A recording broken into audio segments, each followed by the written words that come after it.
Assalamualaikum warahmatullahi wabarakatuh.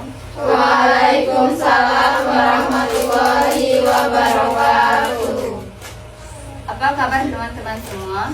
Baik. Semoga kalian semua dalam keadaan sehat dan semangat mengikuti kegiatan kita pada hari ini. Sebelum kita mulai, mari kita berdoa terlebih dahulu menurut agama dan kepercayaan masing-masing agar kegiatan ini berjalan dengan lancar. Berdoa dimulai. Doa selesai.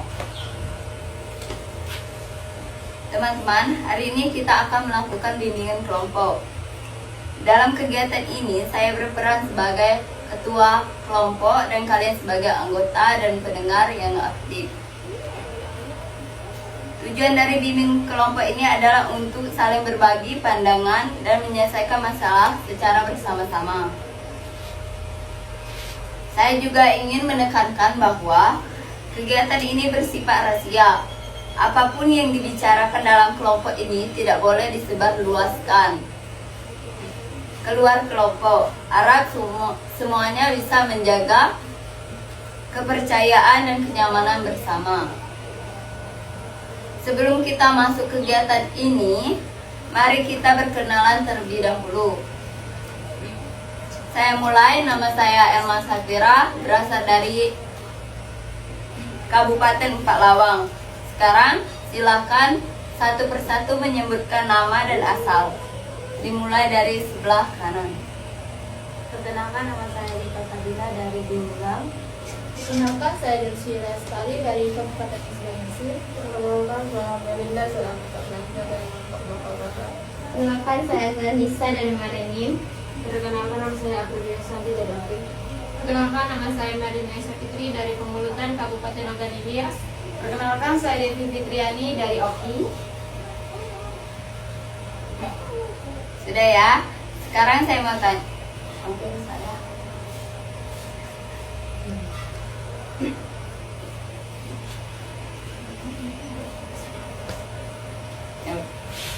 Sudah ya, sekarang saya mau tanya, apakah teman-teman semua sudah siap untuk mengikuti kegiatan kelompok pada hari ini? Siap.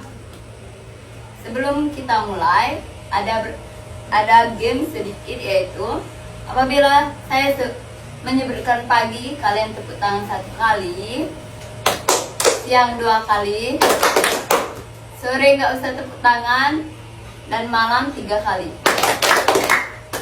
Malam,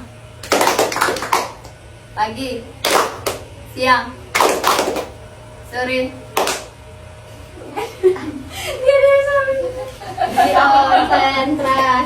Konsentrasi ya. Kalau pagi, sore, Tidak. Konsentrasi guys. sekali lagi ya. Pagi, siang, malam, sore. Wih, dadah. Sering-sering akan ditambah. Biar apa? Kesubur. Nah, gimana teman-teman? Seru nggak gamenya? Menarik nggak? Seru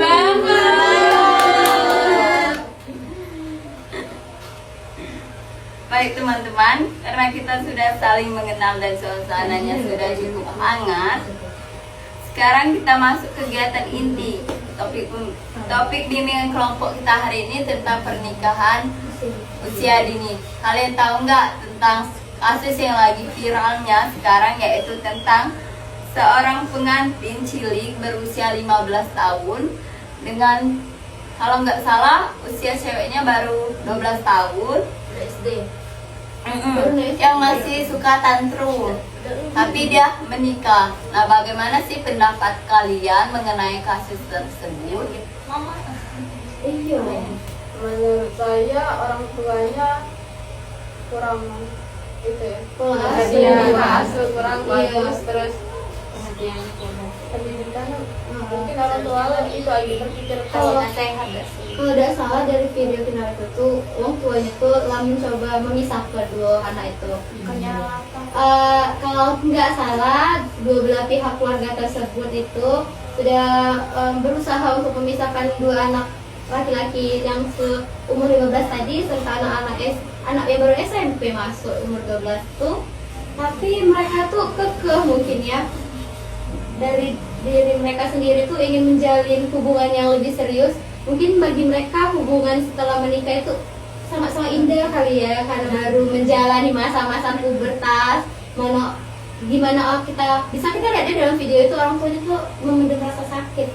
Orang tua mana yang gak sakit melihat anak perempuannya bertingkah selaku-laku kayak kurang kasih sayang atau kurang didikan.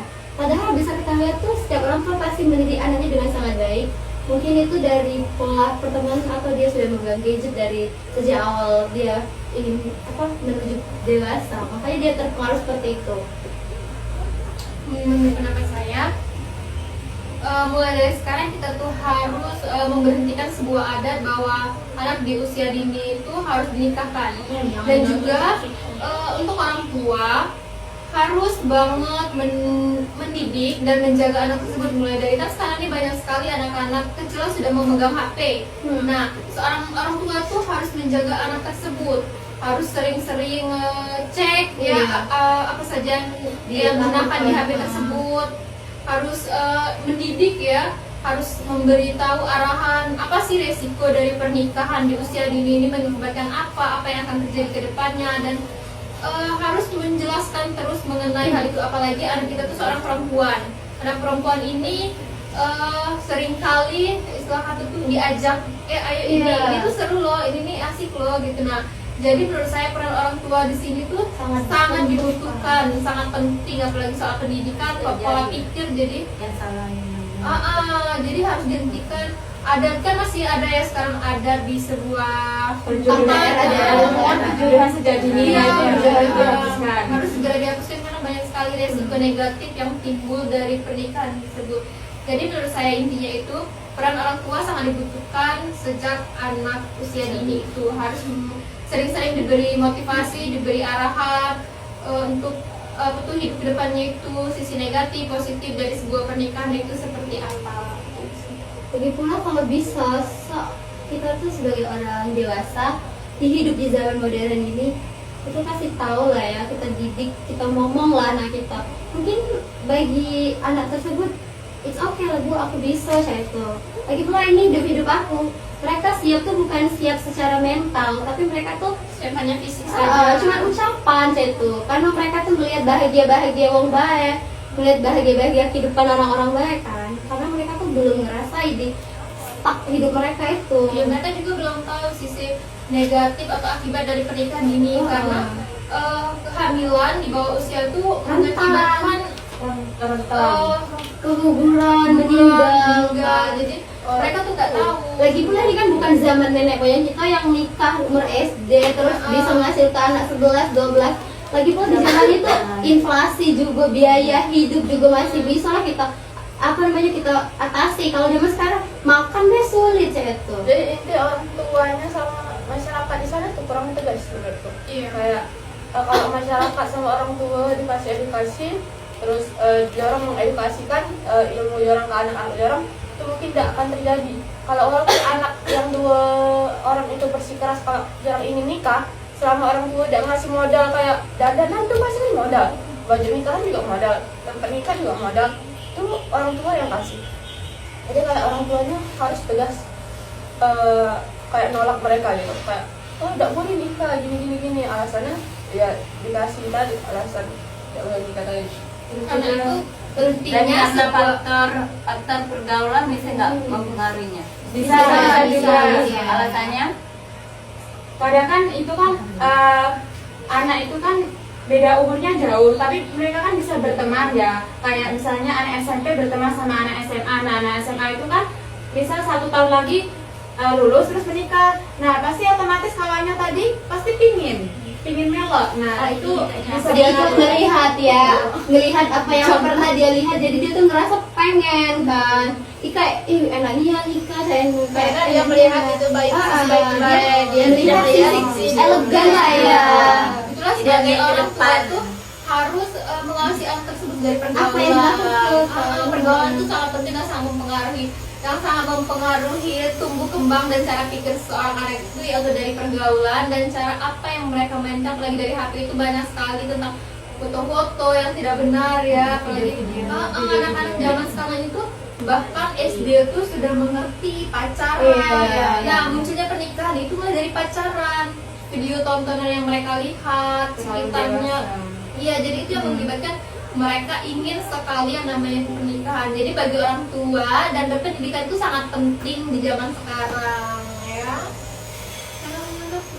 Iya, dan terkhusus untuk orang tua yang tinggal di desa sana, jangan normalisasikan anak-anak pacaran. Entah itu anak pacaran di rumah, pacaran di luar rumah. Dan teruntuk anak-anak yang berpubertas, jangan anggap omongan orang tua kalian itu hanya sebatas kekangan atau hanya sebatas omong-omongan. Kita merasa terkekang. Kalian mungkin merasa zaman sekarang tuh zaman lembut. Coba ke zaman dulu tuh sekeras didikan orang tua, tapi kita pasti bisa. Berhasil. Iya, otak dan mental kita terlatih, bukannya seperti zaman sekarang yang dididik lembut jadi kita mental lemah. Itulah kenapa disebut Gen Z itu bermental tempe, karena didikan orang tua yang sangat-sangat lembut.